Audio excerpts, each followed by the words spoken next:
mahasiswa ini ikut organisasi ya, saya pengen dapat relasi, saya pengen banyak kenal, saya pengen pandai ngomong di depan segala macam. Tapi mereka lupa ketika mereka ikut organisasi dan mereka hanya diam saja, tidak aktif, itu sebenarnya mereka menanam, mengumpulkan racun buat organisasi. Racun itu bukan untuk organisasi, tapi dari sendiri-sendiri.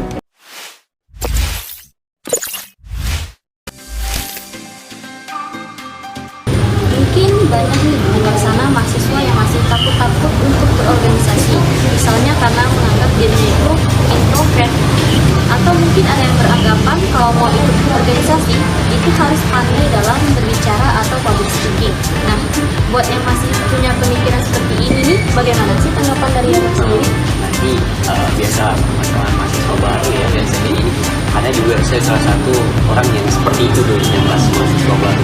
Saya nganggap diri saya ini introvert gitu kan, introvert dalam artian saya jarang bergaul dengan mereka, dan saya juga tidak terbuka dengan mereka, jadi saya menyendiri. Ingat waktu dulu saya orangnya gimana ya, cuman sendiri gitu, tapi saya jarang ngomong juga saya jarang ngobrol. Saat mahasiswa baru saya itu awalnya tidak mau organisasi, saya bilang kayak tadi, saya ini tidak pandai ngomong di depan, jadi malu, introvert, di mana mau organisasi. Sedangkan organisasi ini orang-orangnya tampil di depan terus ngomong argumen.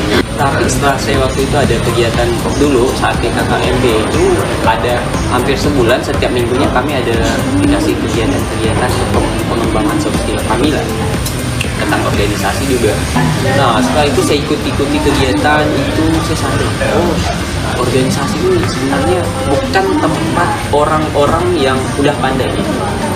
Jadi mahasiswa sebenarnya masuk organisasi itu bukan karena mereka udah pandai berbicara, tapi sebaliknya mereka masuk organisasi karena belajar bicara, ingin belajar ngomong depan orang banyak, ingin belajar bagaimana cara menghargai perbedaan pendapat, ingin bagaimana caranya agar kita dapat banyak relasi. Nah, itu tersadarkan, oh iya, organisasi ini pada intinya bukan tempat orang yang udah pandai, tapi orang yang pengen jadi pandai. Nah, itu dari itu ya ada saya tekadkan dalam diri, ya sudahlah, saya ikut organisasi. Dan juga waktu itu di kelas itu saya malu untuk ngomong, dengan pendapat saya malu. Jadi saya rasa saya perlu tempat bagaimana cara saya berbicara di depan umum. Saya itulah organisasi. Nah, untuk pesan saya juga untuk mahasiswa yang masih berpikiran seperti itu, tidak ada pemikiran seperti itu yang benar gitu. Di organisasi itu bukan tempat orang yang pandai, bukan tempat orang yang udah pandai berbicara segala macam. Mereka pandai berbicara di organisasi kan juga mereka belajar dari situ, mereka lahir dari situ.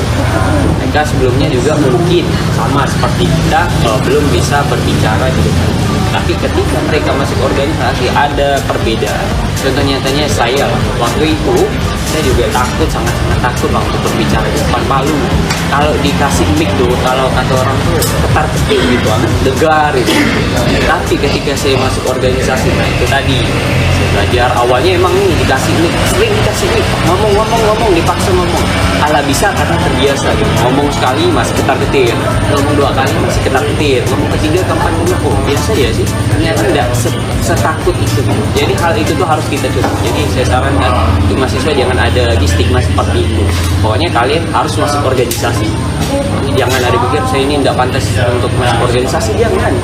Organisasi itu terbuka untuk siapapun. Untuk siapapun yang ingin belajar. Itu. Jangan sampai kalian masuk organisasi kalian ada sikap sombong. Ya udahlah, saya udah pandai ngomong di depan, sudah biasa ngomong di depan, saya udah jadi ketua OSIS segala macam. Jadi saya nggak mau masuk organisasi. Jangan berpikir seperti itu. Karena di organisasi itu bukan cuma belajar untuk ngomong. Banyak pelajaran yang akan kalian dapatkan di organisasi. Oke, nyambung dari pertanyaan sebelumnya ya Bang ya. Nah, gimana sih cara memilih organisasi yang tepat? Boleh dong kasih tips dan saran. Kalau memilih organisasi yang tepat ya, kita berbicara di konteks FEB ya, jangan jauh-jauh. Karena di FEB itu banyak belasan UKM, dan HMJ juga, DP ada DPM. Nah, kalau menurut saya di awal mahasiswa baru itu teman-teman ada di semester 3 khususnya kalian ada kesempatan untuk masuk UKM atau HMG. Nah, saran saya masuk salah satu dari itu, masuk UKM 1, minimal 1, masuk HMG juga 1.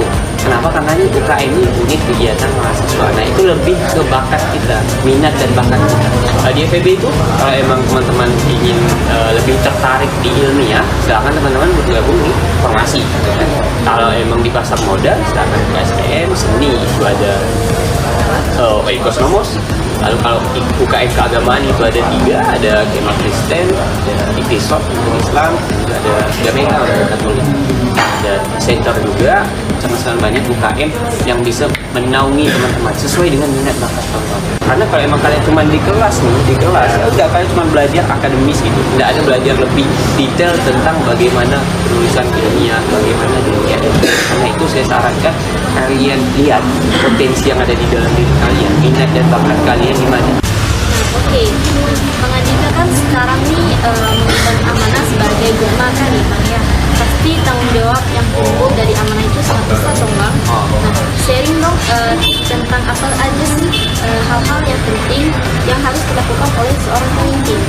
Berbicara tentang pemimpin, saya sebenarnya juga belajar bagaimana menjadi pemimpin yang baik, pemimpin yang tepat, pemimpin yang bijak.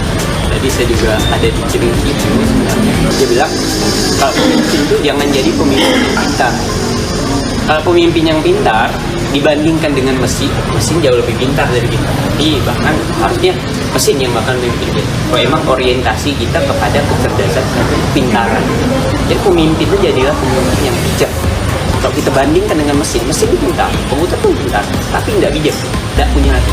Pemimpin itu harus punya hati yang besar, harus menentukan keputusan itu tidak cuma sekedar lewat otak, tidak cuma sekedar lewat akal. Akal itu penting, tapi juga pakai hati nurani.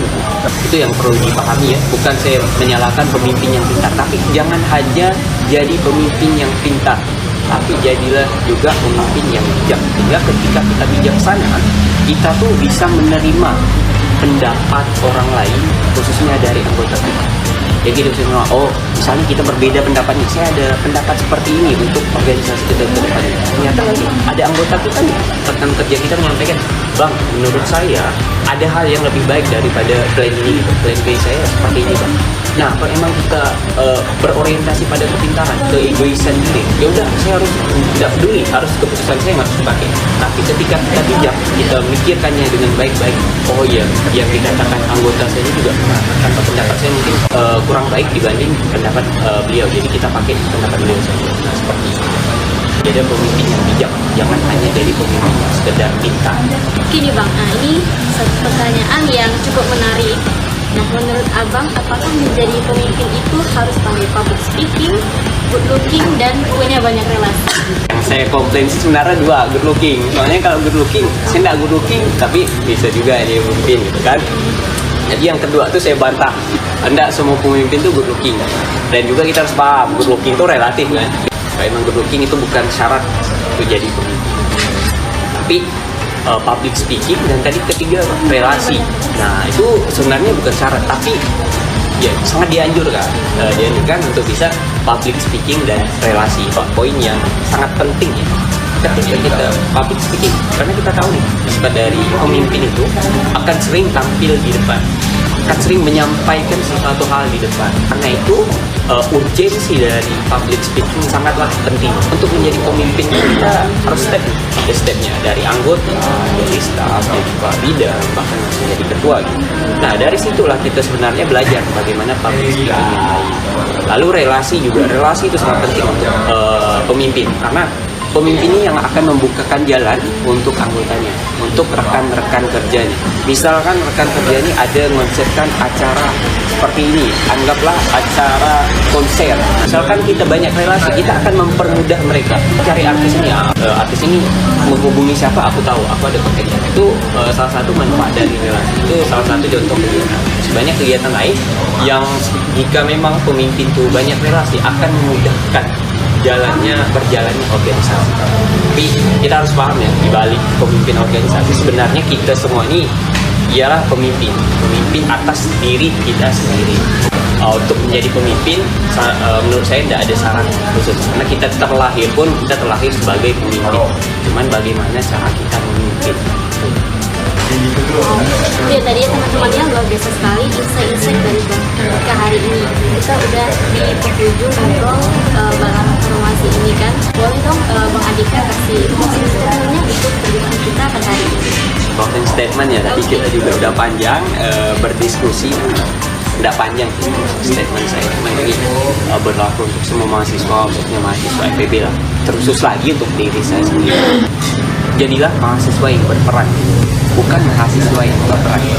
Jadilah mahasiswa yang selalu mengambil peran dalam memberikan kontribusi positif, baik itu di lingkungan internal kampus maupun di eksternal kampus. Jadi maksimalkan peran kita hari ini. Setiap kita mahasiswa punya peran masing-masing. Saya hari ini sebagai gubernur mahasiswa, maksimalkan peran saya. Bagaimana saya bisa memberikan kebermanfaatan dengan peran saya sebagai gubernur mahasiswa. Teman-teman sebagai ketua UKM, HMI, maksimalkan. Sebagai rekan kerja, sebagai PH, sebagai kepala departemen, kepala bidang, wakil kepala departemen, wakil kepala bidang, bahkan staf sekalipun, maksimalkan peran kalian, kerjakan tanggung jawab kalian semaksimal mungkin. Dan juga untuk mahasiswa baru yang sekarang kebanyakan menjadi anggota, maksimalkan peran kalian sebagai anggota. Hidup itu berproses, begitu juga mahasiswa berproses dari anggota dulu. Jalankan semuanya, jalankan peran kalian. Percaya itu akan memberikan kebermanfaatan. Jika memang tidak untuk orang lain, minimal itu akan memberikan kebermanfaatan untuk diri sendiri. Mahasiswa baru mengikuti kegiatan itu, minimal kalian akan mendapatkan ilmu dari kegiatan itu. Entah ilmu apapun itu, pasti kegiatan yang diselenggarakan oleh teman-teman dari UKM, HMG, BEM, DPM itu pastinya tujuannya satu, untuk mengembangkan potensi yang ada di dalam diri kalian. Tidak ada kegiatan yang dibuat itu untuk menjerumuskan kalian ke hal-hal negatif, tidak mungkin. Pasti ini untuk hal positif, karena itu berikanlah kontribusi terbaik kalian dengan peran kalian. Jadilah mahasiswa yang hebat karena membesarkan nama kampus, bukan mahasiswa yang hebat karena nama besar kampus. Banggakanlah alma matermu, bukan bangga karena alma matermu. Keren sekali ya teman-teman sekalian. Terima kasih banyak kepada Bang Andika yang sudah ngobrol bareng-bareng kita hari ini, dan semoga apa yang Bang Andika sampaikan bermanfaat bagi kita semua. Amin. Oke, last but not least, jangan lupa like, comment, and subscribe di Formasi Official, YouTube-nya Formasi ya teman-teman sekalian. Stay healthy dan jangan lupa bahagia. Kami akhiri, wabillahi taufiq wal hidayah.